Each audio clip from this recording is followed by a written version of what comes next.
Bismillahirrahmanirrahim. Assalamualaikum warahmatullahi wabarakatuh. Salam sejahtera untuk kita semua. Semoga pada hari ini kita diberi Allah Subhanahu wa ta'ala kesehatan, diberi rahmat sehingga bisa mengikuti perkuliahan tafsir maudhu'i bidang akidah ini dengan baik. Pada kesempatan kali ini kita akan berdiskusi tentang wawasan Al-Quran, terutama terkait dengan satu isu atau satu ajaran dalam Islam yang dikenal dengan jihad. Baiklah, kita mulai. Saya akan tampilkan materinya secara lengkap.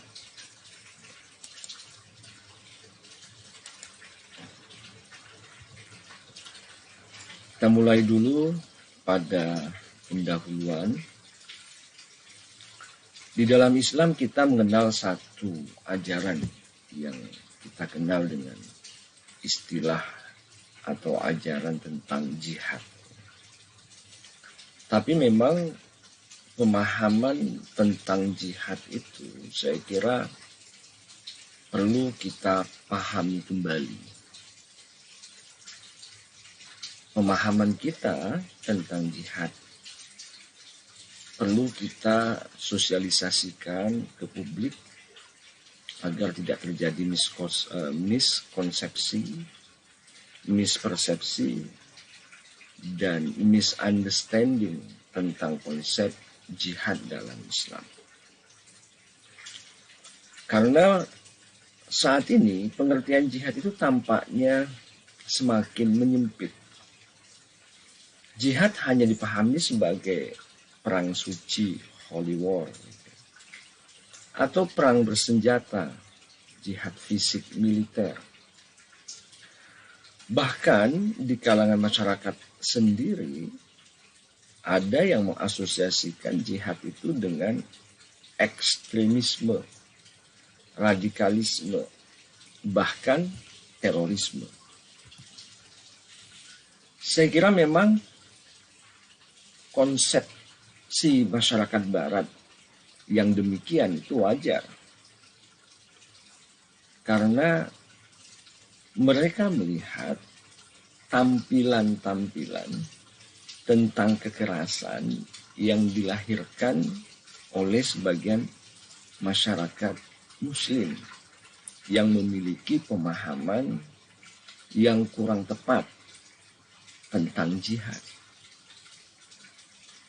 Nah, maka aksi kekerasan sebagai bentuk perlawanan dan perjuangan sebuah gerakan Islam di Barat disebut dengan aksi terorisme. Sementara gerakan Islam sendiri meyakini itu bukan sebagai sebuah terorisme, tapi salah satu bentuk dari manifestasi atau perwujudan dari ajaran Islam yang dikenal dengan istilah jihad fi sabilillah. Bahkan banyak masyarakat, khususnya di kalangan masyarakat barat, yang fobi atau takut, ngeri dengan kata jihad. Mereka melihat jihad ini merupakan sumber kekuatan umat Islam.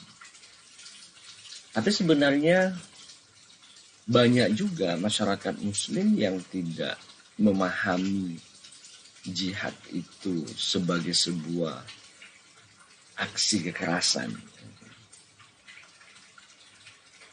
Banyak juga di antara kita yang melihat jihad itu lebih pada maknanya yang umum daripada maknanya yang sempit atau yang khusus. Sebagian besar dari umat Islam tidak meyakini bahwa jihad itu merupakan salah satu bentuk aksi kekerasan. Nah, karena itu kita perlu mencoba untuk menggali kembali makna jihad, khususnya di dalam Al-Quran, kemudian kita coba mensosialisasikan makna tersebut kepada masyarakat secara umum atau secara luas. Pengamalan jihad memang membawa seorang muslim pada kerelaan berkorban apa saja. Tidak hanya nyawa, ya, bahkan harta, ya, demi membela agama dan umat Islam. Cita-cita seorang mujahid atau orang yang berjihad adalah mati syahid. Karena orang yang mati syahid dijamin masuk surga. Nah, sekarang kita coba pahami kata jihad, misalkan kita awali dari pengertiannya secara bahasa. Jihad itu berasal dari kata jahada, bentuk masdarnya jahdun, yang berarti usaha, atau juhdun yang berarti kekuatan.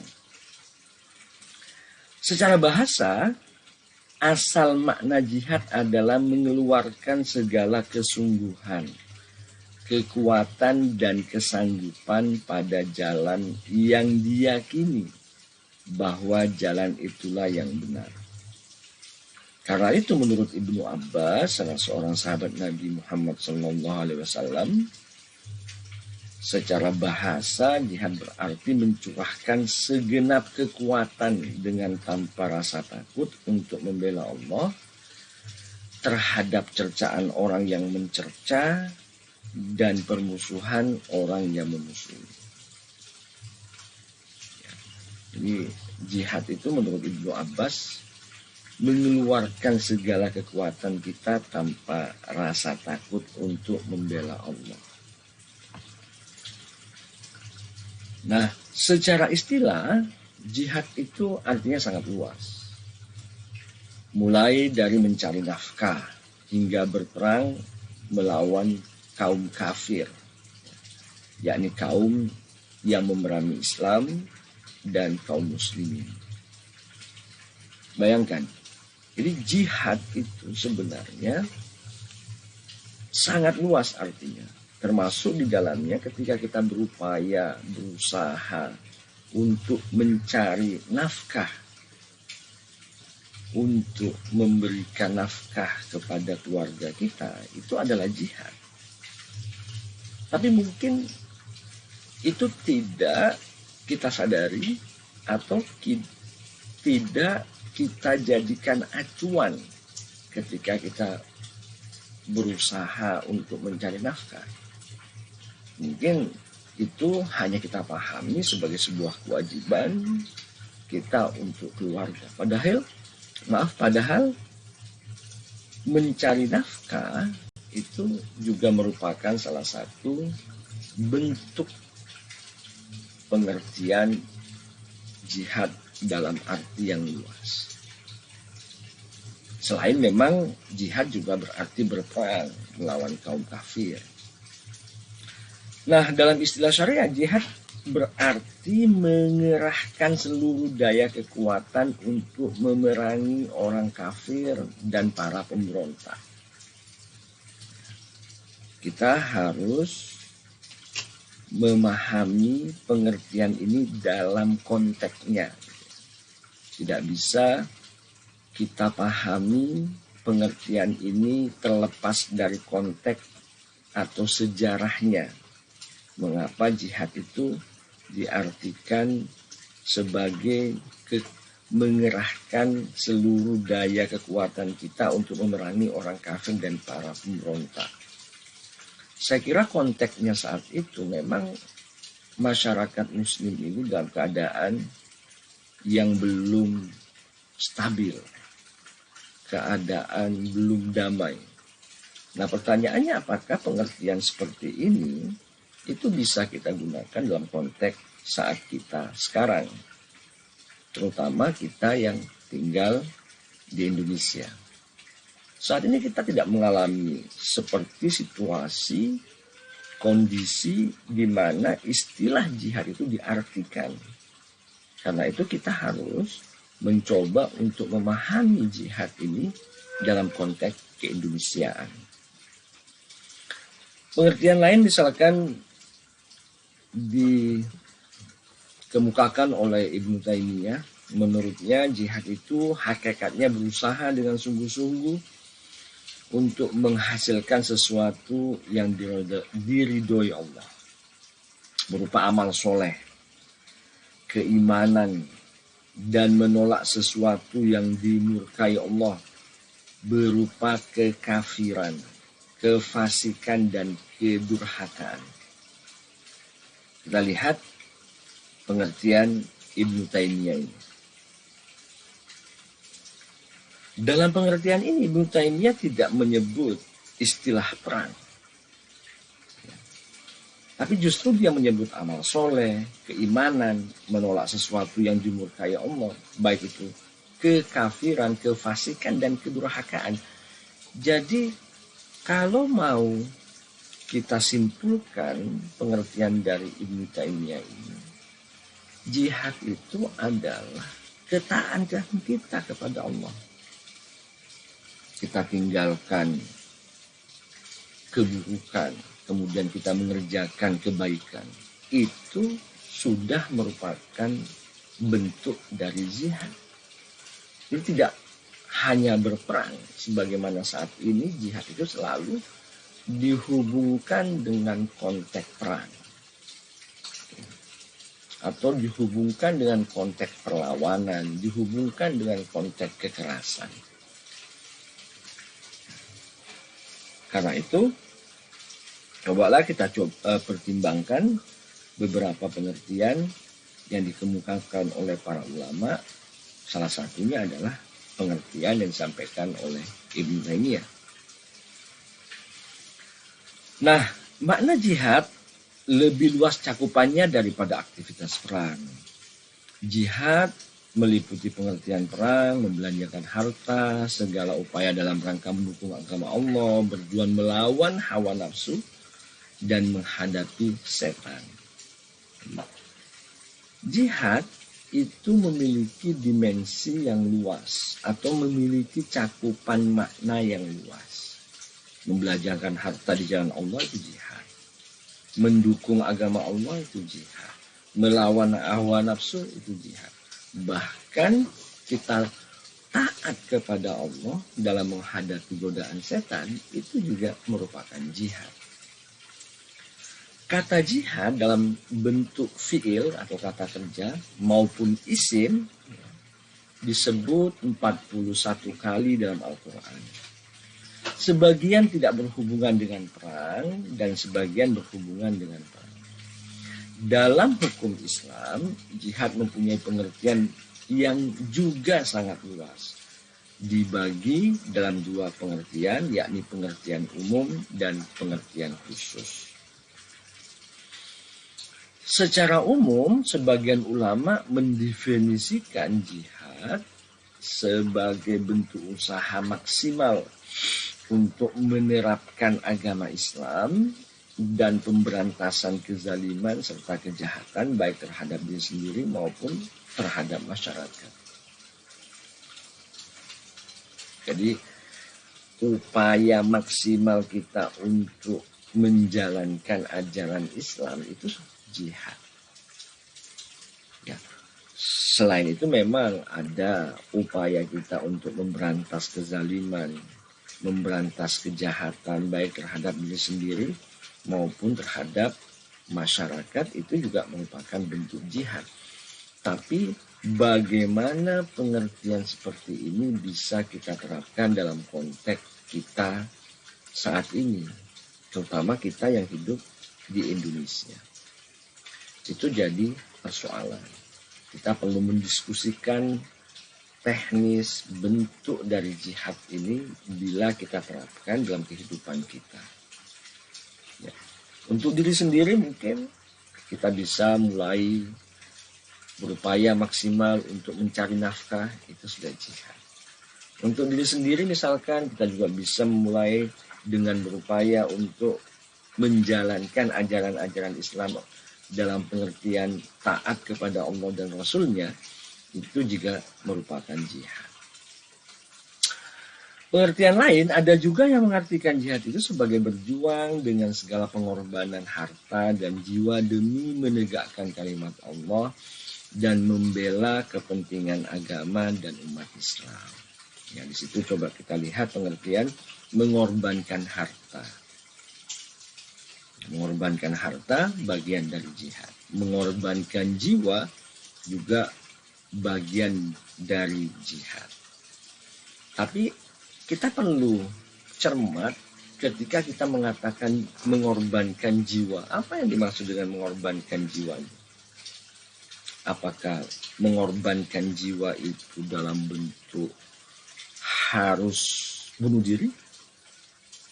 Seperti misalkan yang dilakukan oleh orang-orang yang mempraktekkan jihad.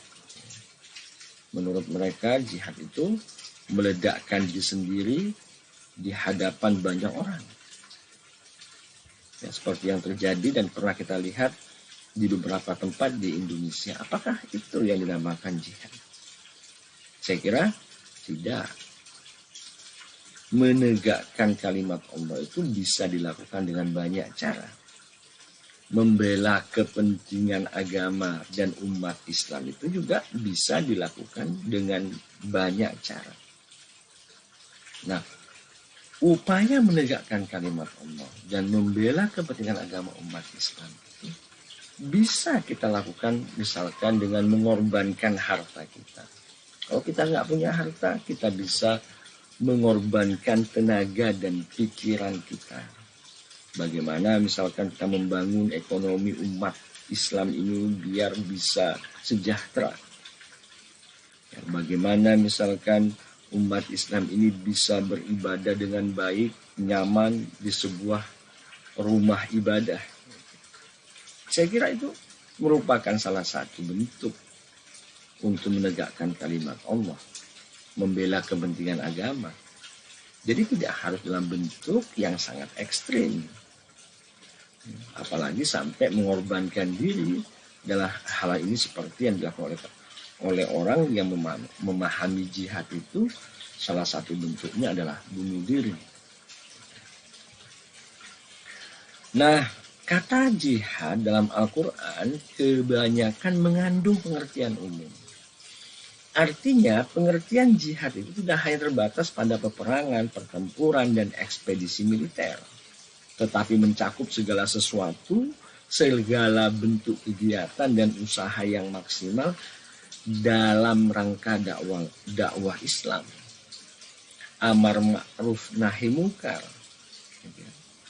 Dakwah Islam bisa kita lakukan dengan baik.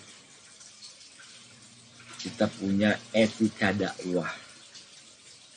Ketika kita memerintahkan kebajikan dan mencegah kemungkaran pun kita harus menggunakan cara yang baik, bukan dengan cara kekerasan.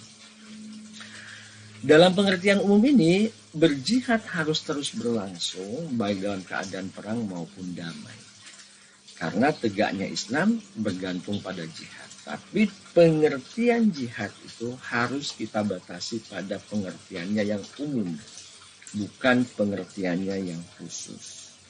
Kalau pengertiannya yang khusus, itu harus kita lakukan pemahaman ulang dalam konteks apa jihad itu bisa kita pahami secara khusus dan dalam konteks apa jihad itu bisa harus kita pahami secara umum. Saya kira pemahaman jihad untuk saat ini yang tepat adalah pemahaman jihad secara umum.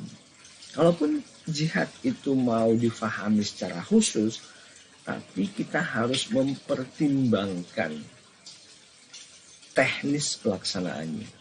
Kita harus menghindari segala bentuk kekerasan. Karena kita saat ini tidak dalam keadaan berperang. Kita tidak dalam keadaan bertempur. Kita saat ini hidup dalam keadaan damai. Nah, secara khusus, jihad memang bermakna perang melawan kaum kafir dan musuh-musuh Islam. Pengertian seperti itu antara lain dikemukakan misalkan oleh Imam Asy-Syafi'i bahwa jihad adalah memerangi kaum kafir untuk menegakkan Islam. Sekali lagi, kita harus tetap kritis terhadap pengertian-pengertian yang meskipun itu dikemukakan oleh para ulama kita. Apa yang saya maksud bersikap kritis di sini? Kita harus melihat dalam konteks apa Imam Asy-Syafi'i ini menyusun pengertian atau definisi tentang jihad. Saat itu dalam keadaan seperti apa? Karena pengertian yang disampaikan oleh Imam Asy-Syafi'i saya kira tidak terlepas dari konteks zamannya. Kondisi ketika dia hidup. Situasi umat Islam di mana Imam Syafi'i hidup. Karena itu coba kita lihat perbedaannya dengan Ibnu Taimiyah tadi. Mengapa sih para ulama itu memiliki perbedaan pengertian terhadap ajaran? Salah satunya adalah jihad. Karena mereka hidup dalam situasi yang berbeda. Mereka menghadapi kondisi masyarakat yang berbeda-beda. Karena itu pemahaman dan pengertian yang mereka kemukakan juga bisa berbeda-beda. Ibnu Atsir misalkan juga mengartikan memerangi orang kafir dengan bersungguh-sungguh menghabiskan daya dan tenaga dalam menghadapi mereka baik dengan perkataan maupun perbuatan. Lagi-lagi di sini kita harus pahami pengertian ini berdasarkan konteks di mana Ibnu Atsir hidup. Nah, pengertian jihad secara khusus inilah yang berkaitan dengan peperangan, pertempuran, atau aksi-aksi militer untuk menghadapi musuh-musuh Islam. Kewajiban jihad dalam arti khusus ini terjadi dengan syarat. Pertama, agama Islam dan kaum muslimin mendapat ancaman atau diperangi lebih dulu. Islam dan kaum muslimin mendapat gangguan yang akan mengancam eksistensinya untuk untuk menegakkan kebebasan beragama, membela orang-orang yang tertindas. Perhatikan ya. Kata jihad memang bisa diartikan secara khusus, tapi ada syarat. Membela orang-orang tertindas itu jihad. Nah, bagaimana caranya membela orang-orang yang tertindas? Tidak harus selalu dengan kekerasan, tapi bisa dengan upaya-upaya lain yang tidak menumpahkan darah. Menegakkan kebebasan beragama itu juga merupakan salah satu bentuk dari jihad atau pengertian jihad secara khusus. Jadi lagi-lagi kita lihat di sini jihad meskipun itu diartikan secara khusus itu tidak selalu harus berbentuk peperangan, pertempuran atau aksi-aksi militer untuk menghadapi musuh-musuh Islam. Bisa juga dalam bentuk yang lain. Marilah kita coba memahami jihad ini dalam konteks kita di mana kita hidup, bagaimana jihad itu harus diterapkan dan tetap merupakan apa yang kita lakukan itu selaras dengan makna jihad. Banyak sekali ayat Al-Quran yang berbicara tentang jihad dalam arti khusus ini. Misalkan dalam arti perang. Ya, tentang keharusan siaga perang, ketentuan atau etika perang, sikap menghadapi orang kafir dalam perang, uzur yang dibenarkan tidak ikut berperang. Ya. Harus kita akui dalam Al-Quran memang banyak sekali ayat yang berkaitan dengan jihad, yang dikaitkan atau dimaknai atau berkaitan secara khusus dengan perang. Seperti terlihat pada beberapa ayat yang baru saja kita sebutkan tadi. Ayat yang secara khusus menegaskan hukum perang dalam Islam juga bisa disimak pada surat 2 ayat 216 sampai 218 yang mewajibkan umat Islam berperang demi membela Islam. Dan perang dalam Islam sifatnya untuk membela atau mempertahankan diri atau defensif sebagaimana firman Allah pada surat 2 ayat 190 dan perangilah di jalan Allah orang-orang yang memerangi kamu, tapi janganlah kamu melampaui batas. Karena sesungguhnya Allah tidak menyukai orang-orang yang melampaui batas. Saya kira istilah perang di sini juga mungkin bisa kita artikan dalam pengertian yang berbeda dengan konteks di mana ayat ini turun. Ataupun kalau mau diartikan sesuai konteksnya, yakni memerangi, tapi kita harus garis bawahi. Ketika kita memerangi orang lain yang kita pandang itu melakukan perbuatan yang merugikan agama Allah, kita tidak boleh melampaui batas.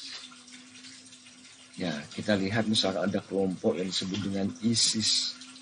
Saya kira perbuatan mereka itu ketika mereka memahami jihad itu sudah sangat melampaui batas. Dan ini sesungguhnya mereka juga tidak disukai oleh Allah. Kita lihat dalam surat Al-Baqarah ini ayat 190. Kemudian yang menjadi latar belakang perlunya berjihad didasarkan pada Al-Quran. At-Taubah 13-15, An-Nisa 75-76. Ya. Mempertahankan diri, kehormatan dan mempertahankan diri, kehormatan dan harta dari tindakan sewenang-wenang musuh. Memberantas kezaliman yang ditujukan pada umat Islam, membantu orang-orang yang lemah atau du'afa, mewujudkan keadilan dan kebenaran. Ini termasuk jihad. Membantu orang-orang yang lemah, mewujudkan keadilan dan kebenaran adalah jihad. Tapi bagaimana cara atau teknik kita membantu orang yang lemah? Bagaimana cara atau teknik kita mewujudkan keadilan dan kebenaran? Saya kira itu yang penting untuk kita pikirkan. Tidak harus selalu dengan melakukan kekerasan. Ya, perintah jihad merupakan salah satu ujian Allah untuk menguji sejauh mana keimanan seseorang. Kita bisa lihat dalam surat 9 ayat 16. Kemudian dalam Al-Quran, jihad hampir selalu diikuti dengan kalimat fisabilillah. Menjadi jihad fisabilillah yaitu berjuang melalui segala jalan dengan niat untuk menuju keridhaan Allah. Jadi ukurannya tetap ada. Kalau kita berjihad, kita harus bertanya dulu, apakah jihad yang saya lakukan ini itu dalam kerangka keridhaan Allah?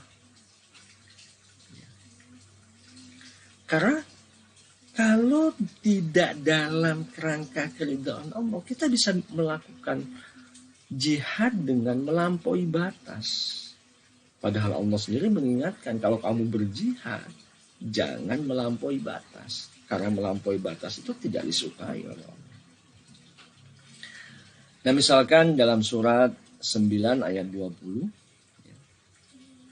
orang-orang yang beriman dan berhijrah serta berjihad jalan Allah dengan harta, benda, dan diri mereka adalah lebih tinggi derajatnya di sisi Allah, dan itulah orang-orang yang mendapat kemenangan.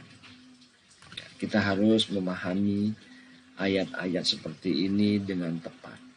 Kita tidak boleh memahami ayat-ayat seperti ini secara gegabah.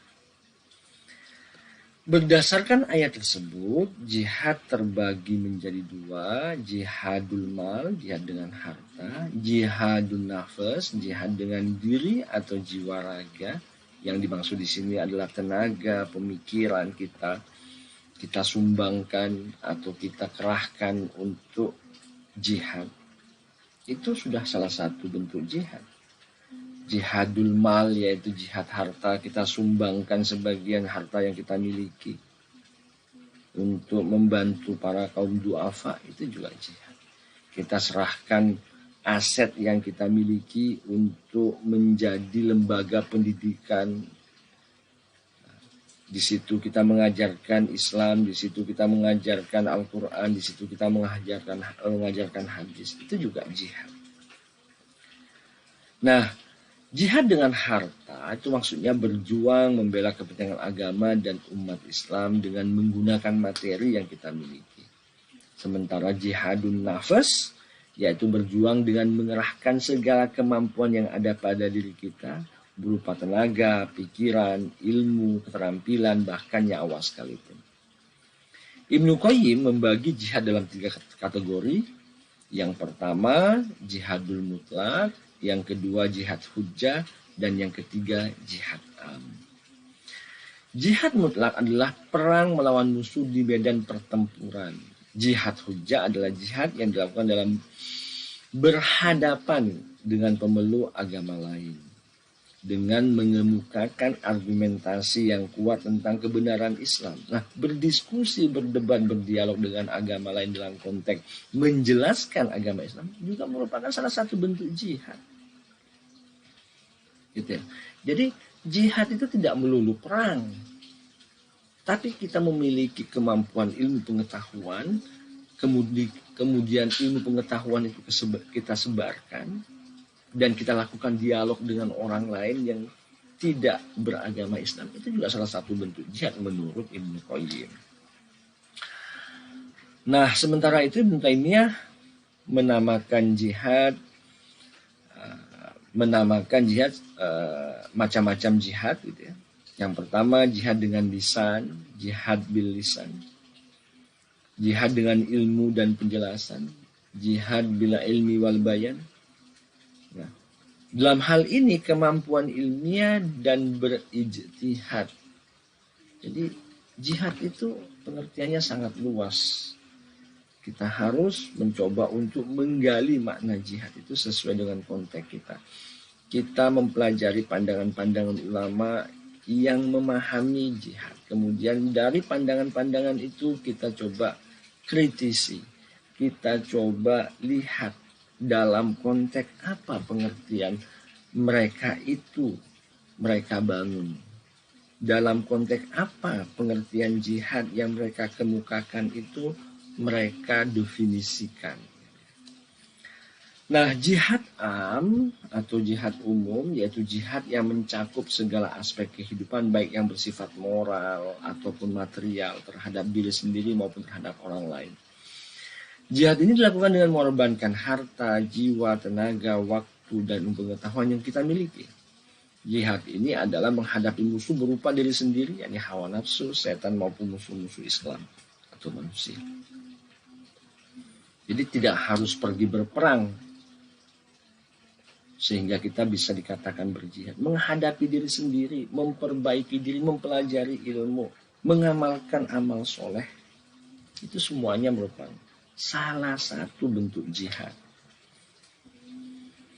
Nah, kita lihat misalkan Al-Ghazali membagi macam-macam jihad. Itu ada jihad zahir, jihad melawan orang yang tidak menyembah Allah. Jihad menghadapi orang yang menyebarkan ilmu dan hujah yang batil, itu jihad. Jihad melawan hawa nafsu yang senantiasa menyeret manusia ke arah kejahatan. Bayangkan. Jadi Al-Ghazali juga seperti ulama-ulama yang lain tidak selalu mengartikan jihad itu sebagai berperang atau melakukan kekerasan. Belajar mampu berargumentasi dengan baik untuk diri sendiri maupun untuk orang lain itu merupakan salah satu jihad. Melawan hawa nafsu itu juga salah satu bentuk jihad. Saya kira banyak sekali ayat-ayat yang berbicara tentang jihad, misalkan dalam surat Al-Baqarah 218, dalam surat Al-Baqarah 273, nanti bisa Anda baca kembali, dalam surat Ali Imran ayat 142, kemudian dalam surat An-Nisa 95, dan surat Al-Ma'idah ayat 35, juga ada surat Al-Anfal ayat 72, Al-Anfal ayat 74, Al-Anfal ayat 75, At-Taubah ayat 16, dan At-Taubah ayat 19. Kemudian ada At-Taubah ayat 20 dan At-Taubah ayat 24. At-Taubah ayat 41 ada ayat juga At-Taubah ayat 44. At-Taubah ayat 73, At-Taubah ayat 71, At-Taubah ayat 88. Kita bisa mencoba untuk memahami kembali jihad pada ayat-ayat tersebut. Saya kira demikian sekelumit penjelasan saya tentang jihad. Anda dapat mengkaji persoalan jihad ini lebih dalam dan lebih komprehensif, baik dalam bentuk makalah atau mau dalam bentuk tulisan, artikel dalam jurnal, saya persilahkan. Saya kira demikian pertemuan kita pada siang hari ini. Kurang lebihnya saya mohon maaf. Saya akhiri pertemuan kita pada sore hari ini. Wallahu muwafiq ila aqwamit thoriq. Assalamualaikum warahmatullahi wabarakatuh.